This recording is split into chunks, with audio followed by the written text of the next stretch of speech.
Good morning, everyone. Happy Wednesday morning to you, and welcome back to Morning Musings. My name is Don K. Preston. I'm the president of Preterist Research Institute of Ardmore, Oklahoma.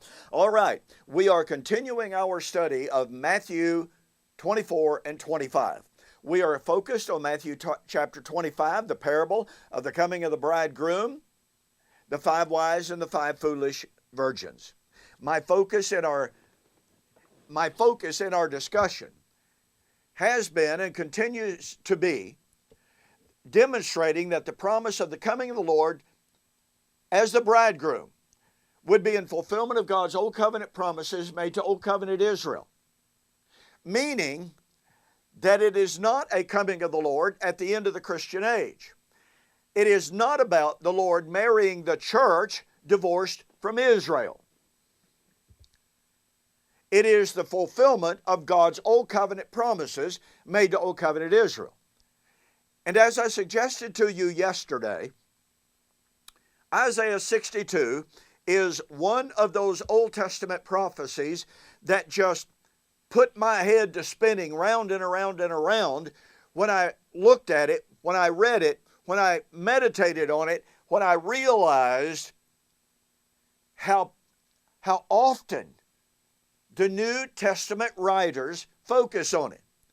Now, I want to thank everyone for being patient with our study. I especially want to thank everyone who watches the videos and who send me private messages saying, keep pointing out the connections. Keep bringing up those Old Testament prophecies and how the New Testament uses them. Don't slow down. Don't abbreviate. So I appreciate that. Well, I want to tell you, Isaiah 62 is one of those chapters that we could spend months, I believe, developing, but I'm not going to do that.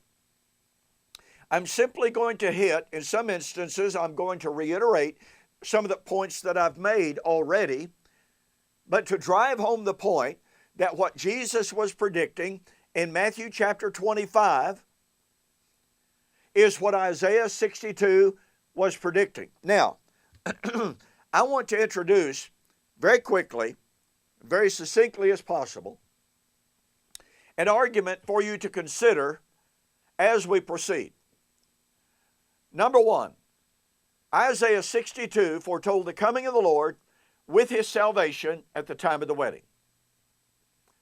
In Matthew 16, 27 and 28, Jesus foretold his coming for salvation at the time of the kingdom, which is the time of the wedding. Matthew chapter 25, 1 to 13, Matthew 25, 1 to 13 is parallel to Matthew 16, 27 and 28. Meaning that the coming of the Lord, the coming of the bridegroom for his bride, for the wedding of Matthew 25, would occur when Matthew 16, 27 and 28 would be fulfilled. But Matthew 16, 27 and 28 would be fulfilled, as Jesus said, there are some standing here, which shall not taste of death until they see the Son of Man coming in his kingdom. Well, the coming of the Lord in his kingdom, number one, is the time of the coming of the Lord in judgment. Number two, the coming of the Lord in his kingdom is the time of the wedding. Revelation 19 and 20 and 21 and 22. Therefore, the coming of the Lord at the time of the wedding of Matthew 25 was to be in the lifetime of that first century generation. Meaning, Matthew 25 was to be fulfilled in AD 70, meaning the Olivet Discourse cannot be divided. And that all of those commentators who completely divorce Matthew 25, pun intended, from God's Old Covenant promises made to Old Covenant Israel to be fulfilled at the climax of her covenant age are simply wrong. Okay, Isaiah 62.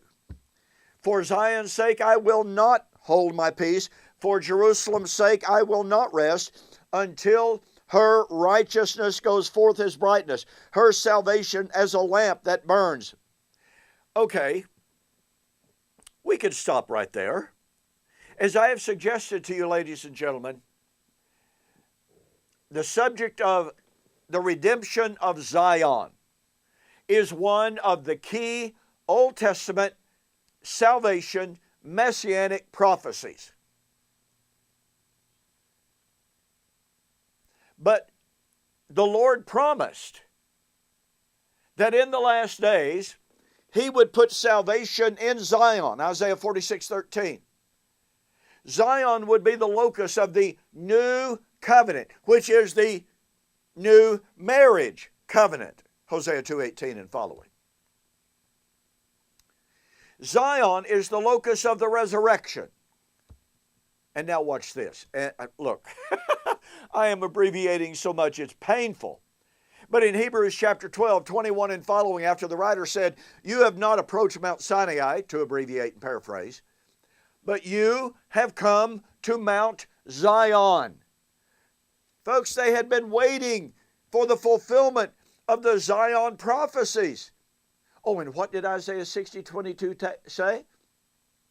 Well, when the time arrived, when the appointed time arrived, God would hasten its fulfillment. Here's the writer of Hebrews saying, "You have come to Mount Zion." And yet futurists say, well, okay, in some way, somehow, we've arrived at Zion, but we've been waiting for 2,000 years. Well, that means that God brought to the time of birth and did not bring forth, violating Isaiah 66. No, that's not right. So here we have at the beginning of Isaiah chapter 62, the promise of the time of the redemption of Zion. And folks, when you see that term, the redemption and the salvation of Zion, think kingdom, think salvation, think resurrection, think remarriage. Think in one word. We have the summary of all of Israel's eschatological promises. And here we have the New Testament testifying, you have come to Mount Zion. And you have John reiterating and emphasizing with urgency, I saw the New Jerusalem, Zion, coming down from God out of heaven as a bride. You see, in Isaiah 62, Zion is to be the bride. John said, I saw the New Jerusalem adorned as a bride for her husband. And in 22:6, that the God of the prophets who has spoken these things says these things must shortly come to pass. Revelation 22:10, do not seal the words of the prophecy of this book. The time is at hand. Verse 11, let the righteous remain righteous. Let the wicked remain wicked. I'll be talking about that verse. Verse 12, behold, I come quickly, and my reward is with me. Quoting from Isaiah 62. And thus, here at the very outset, at the very introduction to this fantastic prophecy, we have this summary word that encapsulates the entirety of Israel's eschatological hope and the hope of the nations. Your hope and mine. For Zion's sake, I will not hold my peace. For Jerusalem's sake, I will not rest until her righteousness goes forth as brightness. And so in Revelation, in this new Jerusalem, no need of the sun, no need of the moon, because the lamp is the light thereof